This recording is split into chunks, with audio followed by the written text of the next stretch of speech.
오늘은 그 예수님의 비유 5번째 시간으로 이 겨자씨와 누룩에 대해서 함께 살펴보도록 하겠습니다. 제가 기도하고 시작하겠습니다.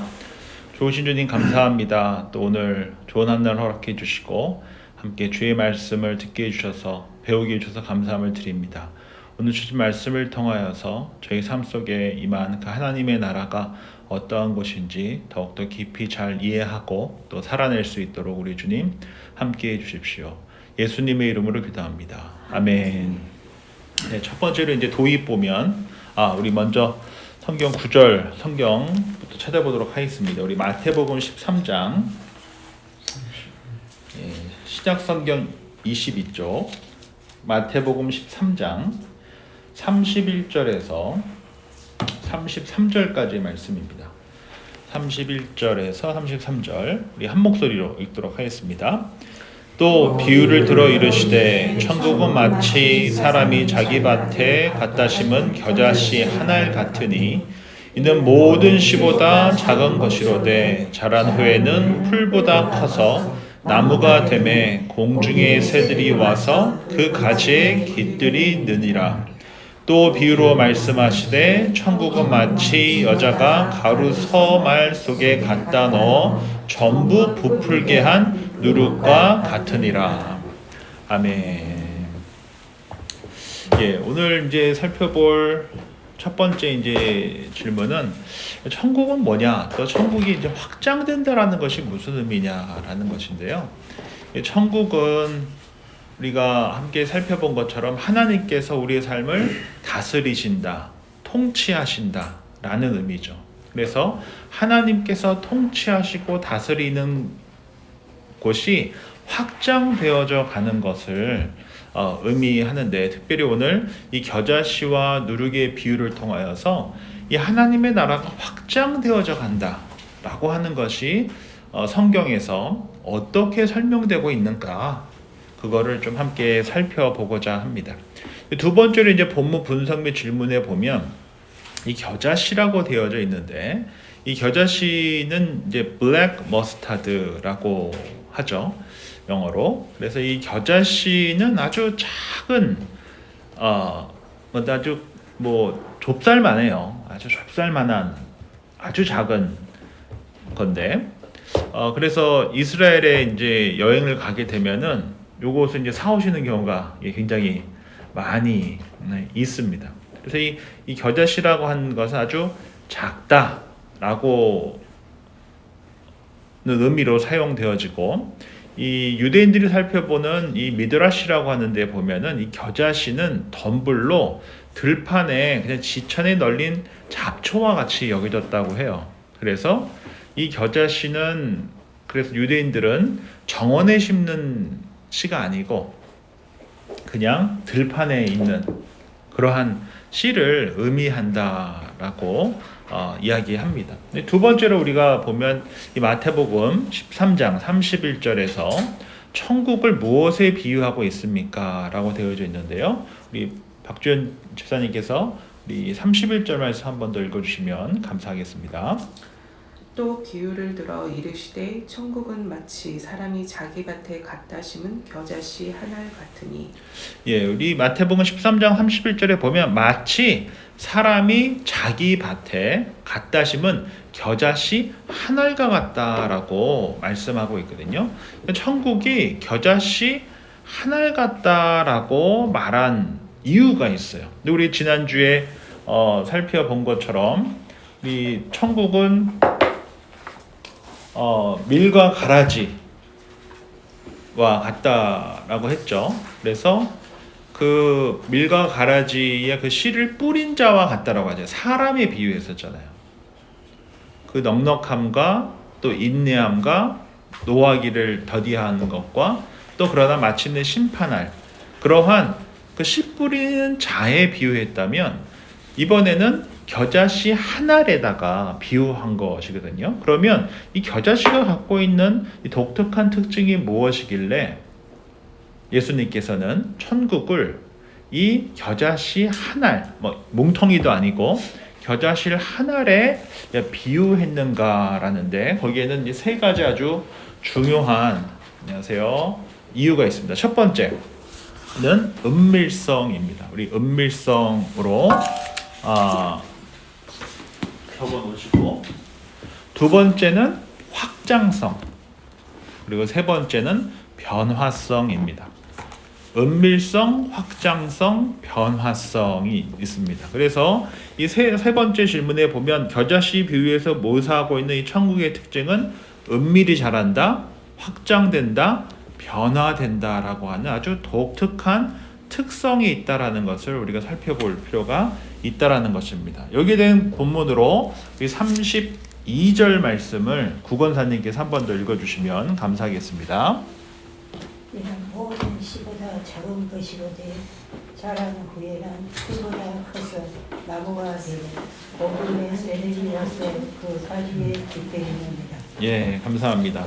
이 모든 씨보다 작은데 이 씨가 어떻게 된다고 말씀하고 있습니까? 자란 후에 풀보다 커서 나무가 되고 공중의 새들이 와서 그 가지에 깃든다라고 이야기하고 있거든요. 그래서 첫 번째로 우리가 주목하고 싶은 것은 이 겨자씨를 천국에 비유한 이유는 겨자씨처럼 은밀하게 자라는 것 같지 않은데 어느덧 자라 있다라는 것이, 은밀하게 자란다는 것입니다. 1mm밖에 되지 않은 모든 씨보다 가장 작은 그 씨라고 알려져 있는 이 겨자씨는 눈에 띄지 않게 그러나 뭐 한다고요? 자란다는 것이에요. 마치 저희 아이들이 어렸을 때 뭐 안 자란 것 같은데 집에 다들 옛날에 다 있으셨죠? 저기 벽 어디다가 애들 자란 거 이렇게 키 해놓은 거 보면은 자랄 때는 잘 모르는데 옛날 몇 년 전 거에 비교해 보면은 막 몇십 센치 한참 많이 자라 있잖아요. 그래서 그런데 또 오랜만에 보면은 또 엄청 자라 있죠. 그런 것처럼 하나님의 나라가 잘 눈에 띄지는 않지만 자란다는 것이, 은밀하게 자란다는 것입니다. 저는 이제 저희 교회에 처음 왔을 때 제가 이제 했던 것 중에 하나가 출석표를 만들었어요. 출석표를 이제 제 처한테 주고 제 처가 뒤에서 앉아 있다가 이제 그걸 해놔요. 누구 빠지셨다. 그러면 이제 그걸 저한테 제가 이제 그 출석표를 이렇게 파일 해가지고 주면은 집에서 체크를 해가지고 저한테 이제 줘요. 그러면 제가 보통 월요일이나 화요일 날 주일에 안 나오신 분들 뭐 카톡이나 전화를 이렇게 보통 드리는 게 제 그 패턴인데, 어느 교인 중에 한 분 페이스북에 들어가 봤더니 2022년 크리스마스였던 것 같아요. 그때도 이제 크리스마스 예배 때 아이들이 이렇게 나 앞에 나와서 찬양을 불렀던 것 같아요. 근데 그때 4명 있었어요. 근데 재작년 그 주일학교 퍼포먼스나 중고등부 이렇게 한 거 보니까 지금 현재 저희 주일학교 아이들, 그러니까 우리 자녀들만 35명이에요. 그러니까 어느새 그냥 교회에 아이들이 부쩍 많아진 거예요. 갑작스럽게. 그러니까 복음의 사역도 교회 사역도 그냥 은밀하게 자란다라는 것을 우리가 기억할 필요가 있다라는 것입니다. 은밀하게 자란다. 두 번째로 이제 이 겨자씨가 갖고 있는 아주 중요한 특징 중에 하나가 바로 확장된다라고 하는 것인데요. 그래서 이 확장되어져서 이 겨자씨가 나무가 되고 나무에 새들이 와서 깃들게 된다라고 하는데, 예수님께서 세우신 이 교회는 2000년 전에 십자가의 은혜와 성령 충만과 성령의 그 세례로 말미암아 예루살렘과 유다, 사마리아 땅끝까지 이루어져서 교회가 확장되어졌잖아요. 이처럼 그 놀라운 확장의 역사가 2000년 전에 시작된 그 사역이 계속되어져 오고 있거든요. 제가 지난주에 말씀드렸던 것처럼 유대인들에 의해서 유대의 한 분파로밖에 여기지 않았던 그 교회가, 그리스도인들이, 하나님께서는 다른 유대인들의 그 바리새인이나 사두개인이나 열심당이나 그들을 통해서 일하지 않으시고 교회를 통해서 일하셨을 때 사도 바울을 통하여서 유럽 선교가 일어나고 수많은 사도들을 통하여서 세계로 전도가 되기 시작했고 그 역사로 인하여서 복음의 역사로 인하여서 조선 땅에 있었던 그곳까지 복음이 전해졌고 이민 생활을 하고 있던 저희들 또한 교회로 모여서 이렇게 함께 더불어 살아가고 있다는 것이죠. 이처럼 교회는 복음은 어떻게 된다는 것입니까? 확장된다는 것이에요. 확장된다. 세 번째로 이 아주 중요한 부분인데요. 은밀하게 자랍니다. 큰 나무가 그리고 확장됩니다. 무엇보다 중요한 것은 큰 나무로 변화된다라는 데 있어요. 천국은 변화된다라는 데 있습니다. 한 번도 생각하지 못했던 모습으로 변화된다라는 것이 굉장히 중요합니다. 죄인에서 의인으로 변하는 것입니다. 죄의 종에서 하나님의 자녀로 변화되는 것입니다. 그래서 제가 조금 있다가도 제가 이 겨자씨와 이 누룩의 비유의 그 차이점과 공통점에 대해서 한번 이야기하면서 한 번 더 말씀을 드리겠지만 변화된다라는 것이 굉장히 중요한 것이에요. 그래서 겨자씨는 아까도 말씀드렸던 것처럼 원래 나무가 되는 씨가 아니에요. 그냥 잡초와 같이 자라는 것이에요. 그런데 예수님께서는 이 비유를 하실 때 우리가 주목해서 봐야 될 것은 풀보다 커서 뭐가 된다고요? 나무가 된다라고 이야기하고 있거든요. 변화된다라는 것이에요. 이것은 예수님께서 의도를 갖고 겨자씨가 새로워진다, 다른 것으로 변화된다라는 것을 강조하시기 위해서 이 비유를 사용하셨다라는 것을 우리가 주목해서 볼 필요가 있어요. 그래서 천국은 우리 가운데, 복음은 우리 삶 가운데 겨자씨처럼 작게 뿌려집니다. 그리고 우리 안에서 조금씩 자라요. 그래서 처음 교회에 나왔을 때, 어렸을 때, 신앙생활 처음 했을 때와 지금은 또 많이 달라지셨잖아요. 그 복음이 우리 삶 속에서 조금씩 자라고 내가 예수님께 요만큼만 내어드렸었는데 그 내어드리는 영역이 조금씩 확장되어지잖아요. 그러면서 우리가 온전히 뭘로 변한다라는 그 소망을 갖게 됩니까? 예수님처럼 변화될 것을 소망하게 되는 것이에요. 마치 사도 바울이 다메섹 도상에서 부활하신 예수님을 만나 180도 달라진 삶을 살게 되고 또 전도자로서 사명자로서 유럽 선교의 문을 열어 교회가 세계화되어 가는데 아주 중요한 도구로 쓰였던 것처럼 그렇게 변화되어지는 것이 아주 중요한 우리가 기억해야 할 소망이다라는 것이죠. 그럼 구체적으로 우리가 궁극적으로 예수를 그리스도와 주님으로 구주와 주님으로 고백한 우리들이 가져야 할 아주 궁극적인 소망은 무엇이냐? 그것을 저는 요한계시록 21장에서 함께 좀 봤으면 좋겠는데요. 요한계시록 21장 1절부터 15절까지만 보도록 하겠습니다. 저희 신약성경 맨 끝에 있습니다. 신약성경 421조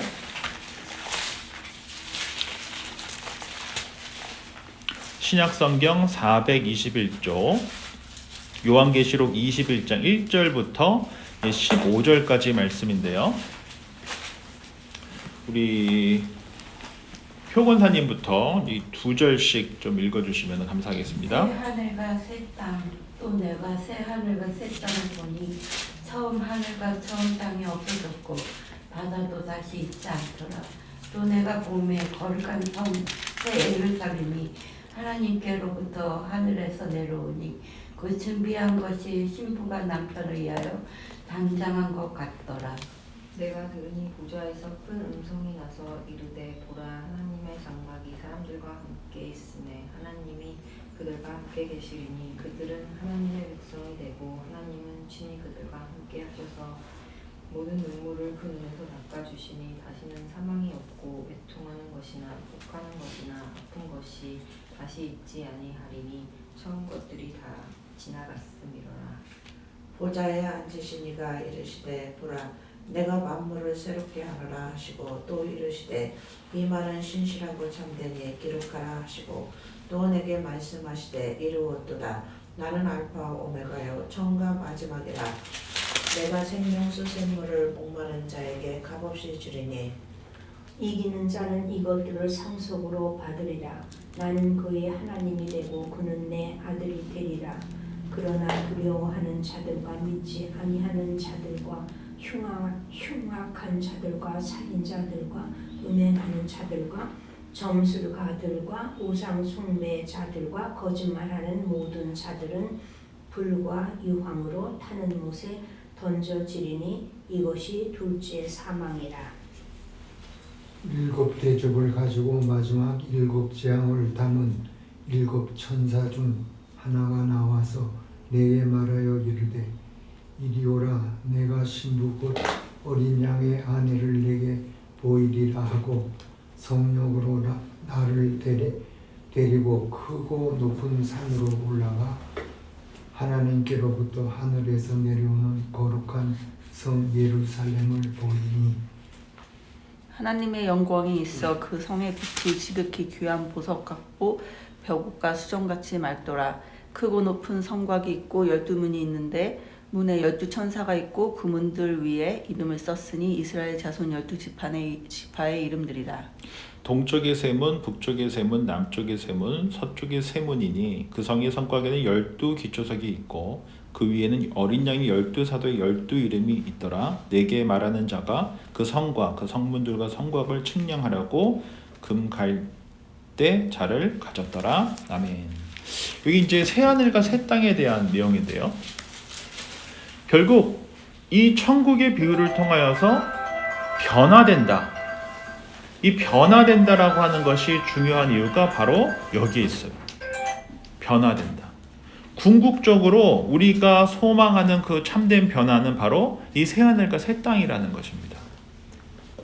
이곳에 이제 새 예루살렘이라고 표현되기도 하고 새하늘과 새 땅이라고도 표현되어지는 그곳에 하나님께서 오직 그리스도의 보혈로 말미암아 새로워진 이들만 그곳에 거하게 할 것이고, 그리고 그렇지 못한 자들은 8절에 따르면 어떻게 됩니까? 둘째 사망을 경험할 수밖에 없게 될 것이다 라고 말씀하고 있는 것이죠. 그래서 우리의 궁극적인 소망이 뭔가에 대해서 함께 살펴보면서 이 겨자씨 비유의 아주 중요한 3가지 특징을 좀 기억하셨으면 좋겠습니다. 은밀하게 자란다, 확장된다, 그리고 궁극적으로 변화된다. 이것을 기억하셨으면 좋겠습니다. 두 번째로 이제 누룩에 대해서 함께 살펴보고자 하는데요. 다시 이제 마태복음 13장으로 돌아와서요.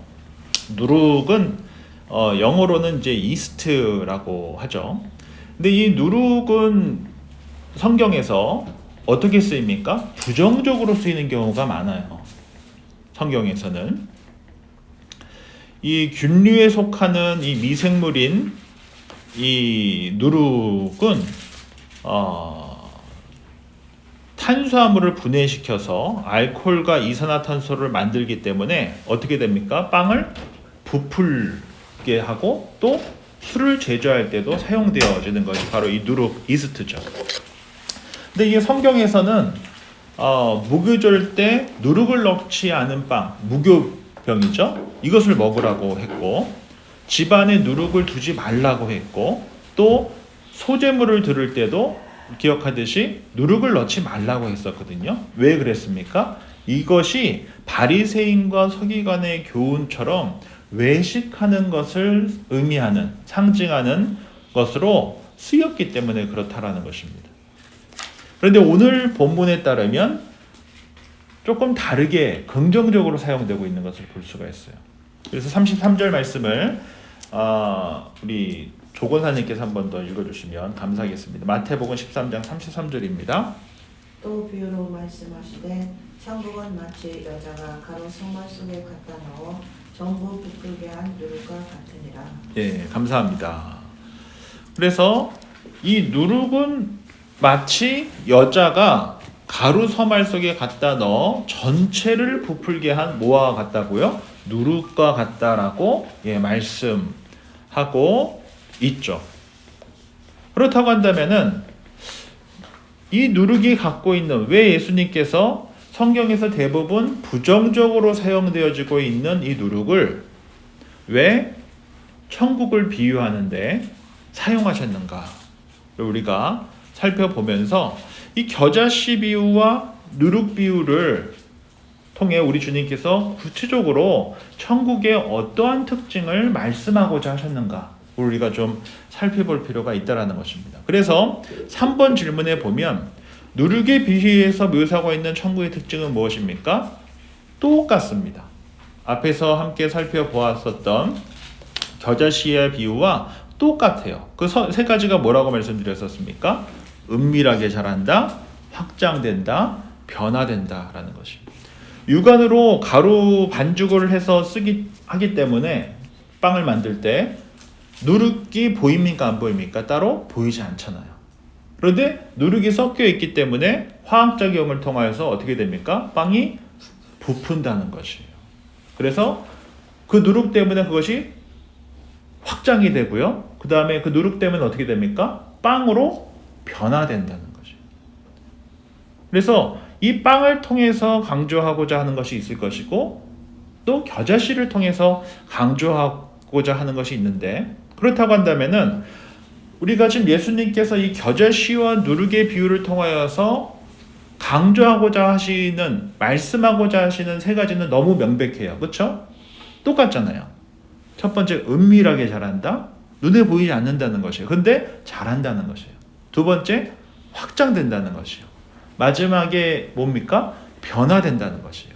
그래서 이 겨자씨의 비유와 누룩의 비유는 어쩌면은 어떤 것이라고 볼 수 있어요? 같은 내용을 예수님께서 반복해서 이야기하시고 있다라고 하는 것을 라고 볼 수 있어요. 그것이 왜냐하면 너무나 명백한 공통점이 있기 때문에 그래요. 그렇다고 한다면은 예수님께서 굳이 이 겨자씨의 비유와 누룩의 비유를 통해 어떤 차이점이 있길래 예수님께서 이 두 비유를 같이 두셨을까? 왜 같은 내용을 하나만 얘기하셔도 됐는데 왜 이 두 이야기를 똑같은 내용을인데 왜 이 이야기를 두 개의 비유를 통하여서 이야기하셨을까요? 어떤 차이점이 있길래 그러셨을까에 대해서 한번 제가 우리 조건사님께 질문을 드려보겠습니다. 어떻게 생각하십니까? 어떤 차이가 있냐고요? 글쎄요, 목사님 말씀에 뭐 이렇게 세 가지 특징은 같은데 은밀하게 자라는 것도 같고 확장되는 것도 같고 변화를 일으키는 것도 같은데, 근데 이게 조금 다를 것 같다는 생각은 드네요. 왜냐하면 분명히 은밀하게도 자라고 확장되고 변화도 되지만 겨자씨는 심은 그대로 심었을 때 이렇게 하는데 누룩은 바리새인을 상징하듯이 조금 같은 은밀하게도 자라고 확장되고 변화도 되지만 이 누룩은 어떻게 보면 좋을 수도 있지만 겨자씨 같이 이렇게 조그만 씨가 자라서 진짜 나무가 돼서 다른 것들한테 그늘이 되어줄 수도 있고 뭐를 할 수도 있지만 이 누룩은 잘못 저기 하면 그렇잖아요. 누룩이 여기다가 누룩이 퍼지면 잘못하면은 그것이 독이 될 수도 있고 모든 사람한테 그게 좋은 쪽으로 쓰이면 참 좋지만, 그래서 아마 구약의 제사 때에도 누룩은 이렇게 하지 말고 이스라엘 사람들도 이렇게 나갈 때 누룩 없는 빵을 갖고 나가고 뭐 그런 게 다 의미가 있지 않을까. 왜냐면 그렇잖아요. 그냥 있는 그대로의 모습을 갖고 하나님 앞에 나오고 그 안에서 정말 그대로 겨자씨가 겨자씨로 이렇게 자라듯이 이스라엘 백성도 그렇게 하나님 앞에 온전한 그 원래의 그 모습으로 저게 하기를 원하지 않았을까 싶은데 모르겠어요. 네. 아마 중요한 부분 여기 혹시 여기 계신 분 중에 나는 좀 이렇게 이런 부분이 있는 것 같다라고 생각이 드시는 분이 있으신가요?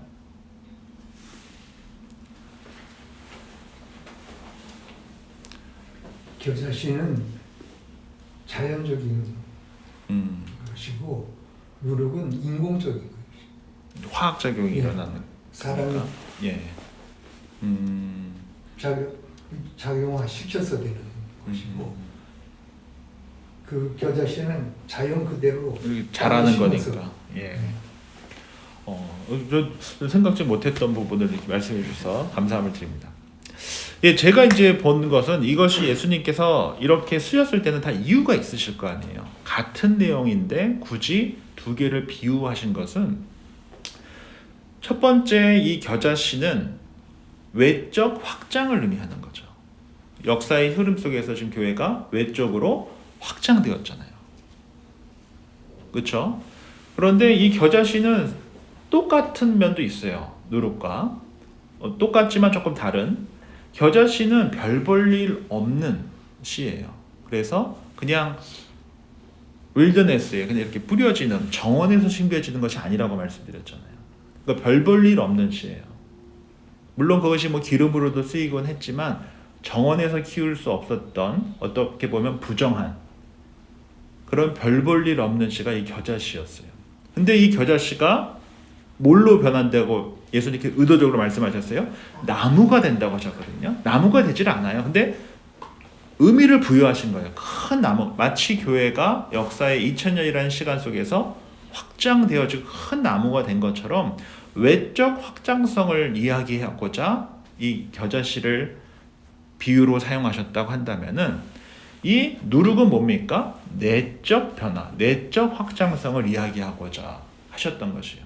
마치 개인의 삶 속에 복음의 씨앗이 뿌려져서 우리로 하여금 이 누룩 같은 그 믿음이 우리의 온 전체를 홀리스틱 빙을 다 그리스도의 모습으로 변화시켜 주듯이 그러한 것을 강조한 내적 변화, 내적 확장성을 강조하시기 위해서 이 누룩의 비유를 사용하셨다는 것입니다. 똑같은 것을 강조하고자 했습니다. 은밀히 자란다, 확장된다, 변화된다. 그러나 이 두 개의 비유를 통하여서 외적 확장성도 이야기하고자 하셨던 것이고 하나님 나라에 또한 개인의 삶과 관계와 교회 공동체 안과 사회 속에서 내적으로 변화되어져 가는 확장성을 담고자 하여서 이 똑같은 의미를 같이 사용한 다른 비유를 똑같은 내용을 담고 있지만 다른 비유를 통하여서 양쪽을 다 강조하고자 하셨다라는 것을 우리가 기억할 필요가 있다라는 것입니다. 그래서 예수님의 이 겨자씨 비유에서 이 겨자씨도 어땠습니까? 별 볼 일 없는 씨였어요. 우리 아까 권사님이 말씀하셨던 것처럼 누룩은 어떤 의미가 담고 있다고 했습니까? 구약에서 부정적인 의미를 갖고 있어요. 구약에서도 그렇고 신약에서도 바리새인과 서기관들을 누룩에 비유했거든요. 다른 말로 하면 우리가 죄인이라 예수님이 보시기에 죄인이라고 여겨지는 그들까지도 어떻게 하신다는 것이에요? 그런 모습들까지도 거룩하게 변화시켜 가시겠다라고 하는 것이죠. 그들까지도 사용하시겠다라고 우리가 조금 확장되게 적용한다고 한다면은 그렇게까지 볼 수 있는 것이죠. 그러면 왜 예수님께서 이 두 개의 것을 비유하셨을까? 바로 이 겨자씨와 누룩은 바로 부정적인 의미, 별 볼 일 없는 의미를 담고 있었던, 다른 말로 하면 당시 유대인들의 그 전통적인 종교관이나 어떤 정치적인 어떤 관점에서 봤을 때 예수님을 따르는 이들이 어땠을까요? 별 볼 일 없는 사람들이었었거든요. 오히려 그들은 어떻게 느껴질 수 있었습니까? 부정한 사람들이에요. 왜? 예수님은 죄인들의 친구냐? 그랬으니까요. 그러나 그들을 통하여서 우리 주님께서 뭐 하셨다고 하셨습니까? 우리 지난주에 함께 살펴본 것처럼 교회를 통하여서 하나님의 나라를 확장시켰다라는 것이에요. 그리고 큰 나무가 되게 하셨고 그리스도인이 되게 하셨다라는 것이죠. 그런 맥락에서 봤을 때 하나님의 나라는 뭐와 같다고요? 겨자씨와 같고 뭐와 같습니까? 누룩과도 같다. 저희가 오늘 이 본문을 함께 살펴보면서 저는 그 우리 베리하는 장로교회 이것을 한번 적용해 본다고 한다면은 저희는 이 복음의 씨앗이 뿌려져서 우리 개인의 삶도 가정도 교회도 다음 세대도 외적으로 조금씩 확장되어져 갈 것들을 소망하고 있습니다. 또 하나님께서 그렇게 하실 거라고 믿어요. 뭐 숫자로만 봐도 2년 전에 비하면은 지금 명단을 봤을 때 많이 늘었어요. 특별히 아이들이 많이 늘었어요. 성인들은 뭐 그렇게까지 많이 늘지 않았는데 아이들은 참 많이 늘었어요. 얼마나 감사한 일인지 모릅니다. 제가 2023년도 출석표랑 2024년도 출석표랑 2025년 올해 이 출석표를 보면은 이름이 많이 바뀌었어요. 벌써 그 3년 지난 그 사이에도 이름이 많이 바뀌었어요. 그리고 앞에 있는 분들은 출석률이 거의 95% 그냥 95% 이상이에요. 첫 페이지는. 그리고 두 페이지부터는 한 80%. 그리고 세 페이지부터는 좀 벼요. 그러면서 하나님께서 한 해 한 해 이렇게 바꿔가시나? 성숙하게 하시나? 이런 생각을 많이 하게 하더라고요. 그래서 우리 교회 공동체도 외적으로도 조금씩 사역의 문을 좀 더 열고 계속적으로 외적 확장성을 위해서 우리가 순종하며 나아가는 것이 굉장히 중요하고, 또 하나 우리가 잊지 말아야 될 것이 뭡니까? 내적 확장성.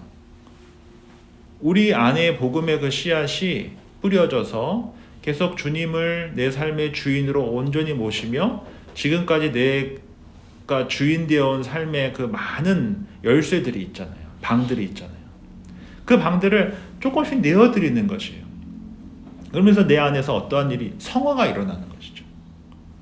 관계 속에서도 마찬가지고, 가정 안에서도 마찬가지고, 교회 공동체 안에서도 마찬가지고.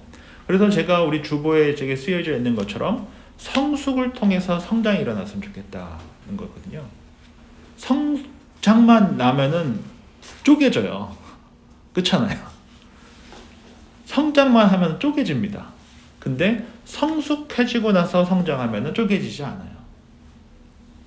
그래서 우리 교회가, 베리하는 장로교회가 성숙을 통해 성장하는 교회가 되기 위해서 우리가 이 오늘 함께 본 이 겨자씨와 누룩의 비유를 통해 하나님의 나라가 우리 교회 공동체와 가정과 다음 세대와 이 개인의 삶 속에서 밀어나고 있다라는 그 분명한 그 확신과 믿음을 갖고 살아갈 수 있기를 바랍니다.